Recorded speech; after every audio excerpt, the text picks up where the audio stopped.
Hello, people and all others. How you doing today? I thought before doing anything else, I ought to catch up on some viewer mail. I haven't done that in a while. Let's see what we got here. This comes to us from Sweet Pea in Australia. Well, seems like our fame is growing. Australia. A little trivia for you about Australia. You know, I love to educate. We call Australia the land down under. And the reason we call it that is because they invented blankets. They would hide, they would want to hide so they'd get down under these blankets. They were originally made all of bamboo, because you know that's the Australian outback. That's another term we use, outback. It means before toilets were invented for inside the house, you had to go out back. And as we all know, Australia is basically a big toilet filled with poisonous reptiles and man-eating bats and killer vegetation. And that's why the British sent all their convicts down there. Another little known fact: any white person in Australia right now is descended from criminals, mostly debtors, but plenty of murderers and rapists and fun people like that. Uh, anyway, so yeah, they invented blankets because being criminals, they were always paranoid and they needed to hide, so they invented something to go down under where you couldn't see them. Anyway, back to the question. Sweet Pea asked, Muckster, you've lived all over the world.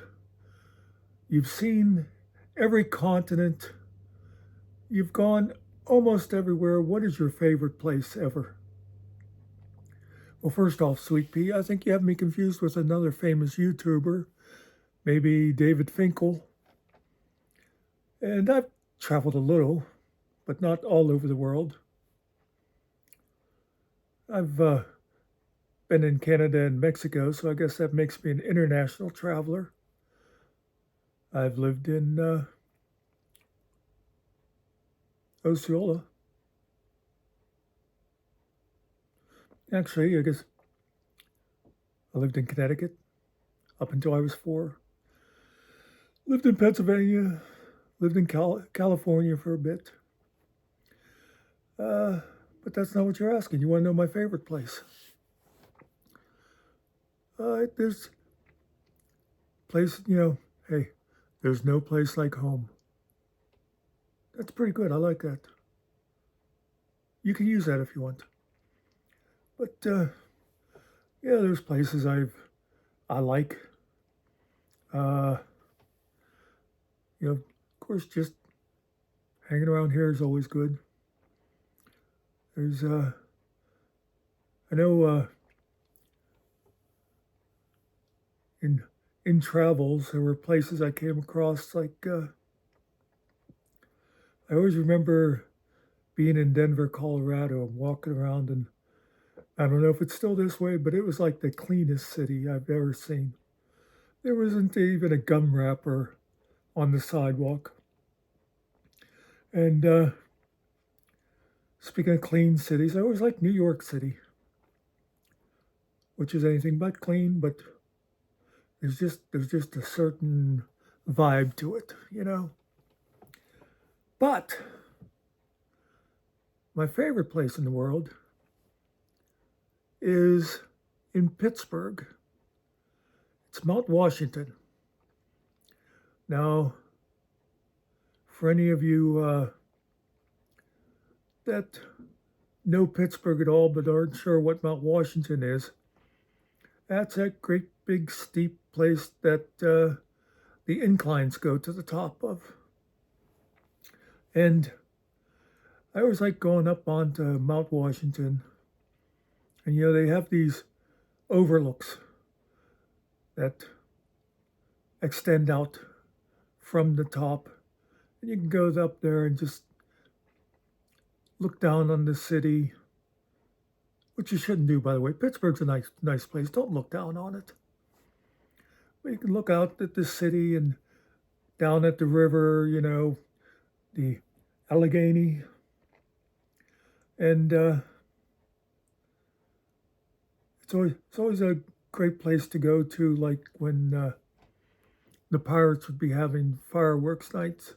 Go up on Mount Washington and watch them from there. That was always cool. But my favorite would be to go up there at like 2 o'clock in the morning when everything was quiet and just go up and stand on Mount Washington and just look out at the city and maybe see some boats going by on the river. Another favorite thing I always liked about Mount Washington was the inclines.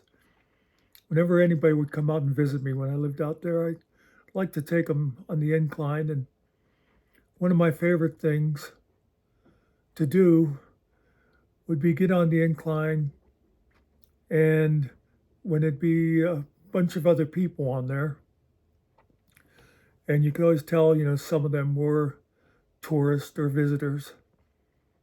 So I used to like to sit there and talk to whoever I was with, and I'd read the little sign on the incline that said it was built in 1843 or whatever it was. And I'd read that and, I'd go, yeah, it's been here since 1843. And the thing is, if you ever rode the incline, it's always kind of a little bouncy and jerky, So that just makes the stories better. I said,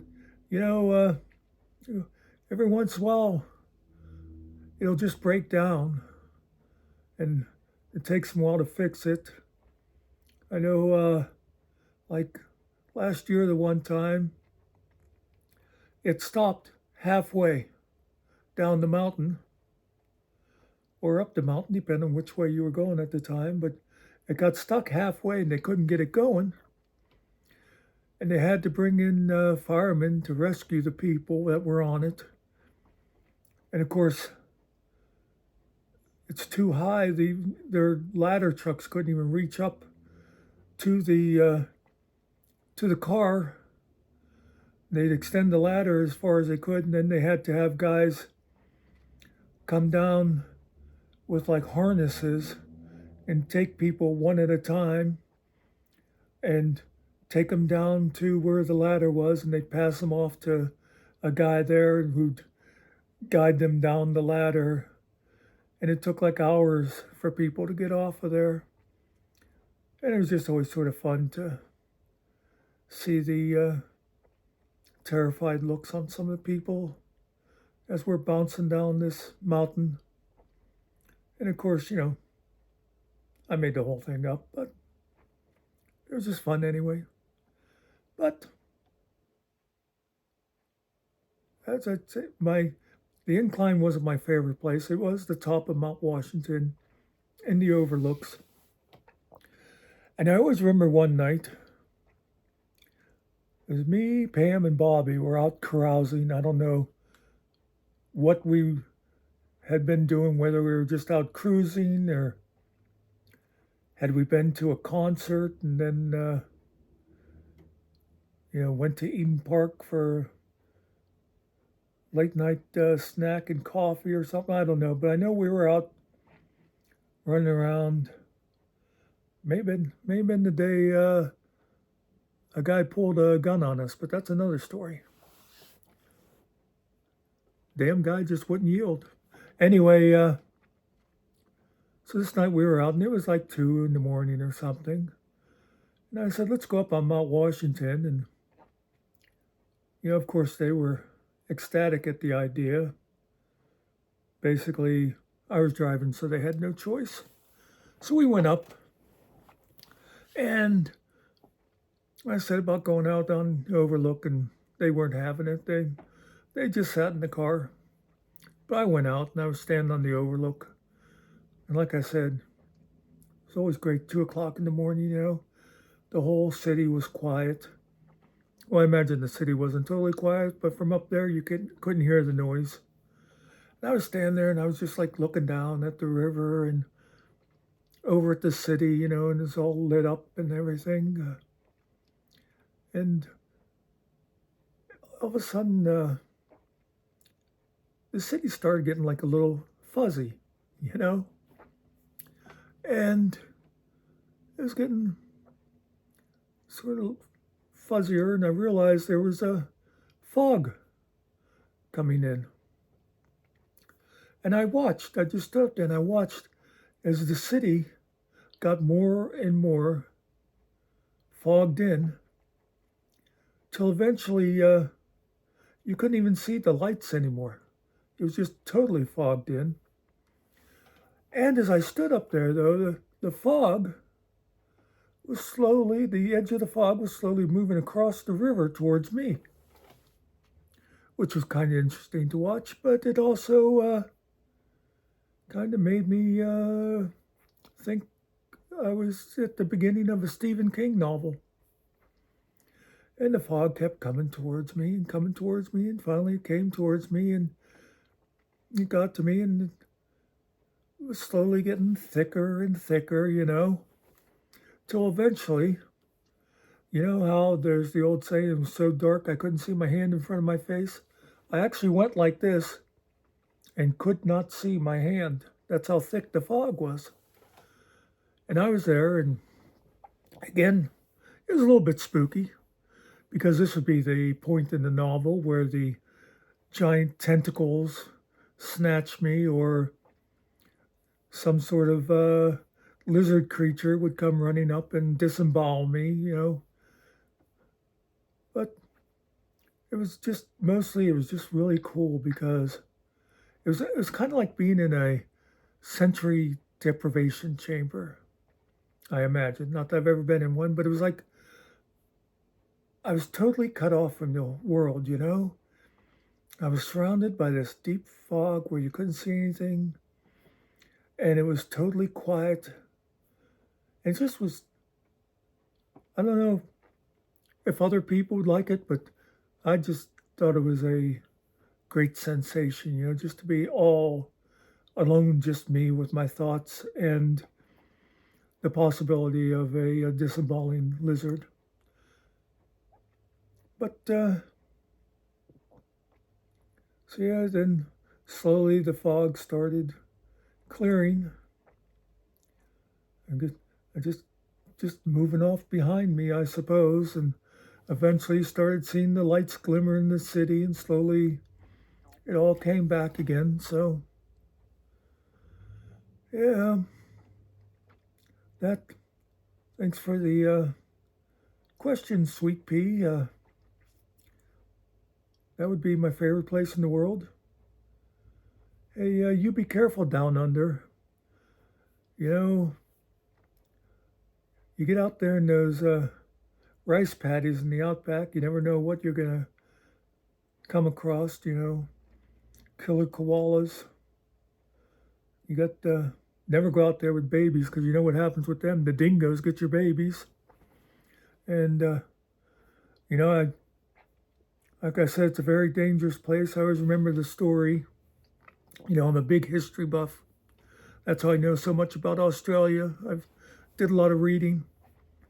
And remember the story from, there was a pirate back in the 1700s. They called him No Nose McMurphy, because he had visited Australia, and he saw this beautiful flower, looked like a tulip, and he bent over to smell it. And luckily for him, he saw something like jiggle, and he started to jump back, and that flower was snatching at his head. But luckily for him, or unluckily, it just got his nose. And so for the rest of his life, he ran around with this wooden nose on his face, which kind of ruined it. His meals never tasted the same. He couldn't get his full enjoyment out of his grog, but he kept his head. Maybe that's where that saying comes from. They'll say about, oh, this guy kept his head during the disaster. And maybe they're thinking of old No-Nos. Could have been a disaster, but he kept his head. Who knows how these things come about? But again, thanks for the question. I don't know if Australia has Targets, but I'm sure there's someplace you can go and get your t-shirt. Have at it, and peace out.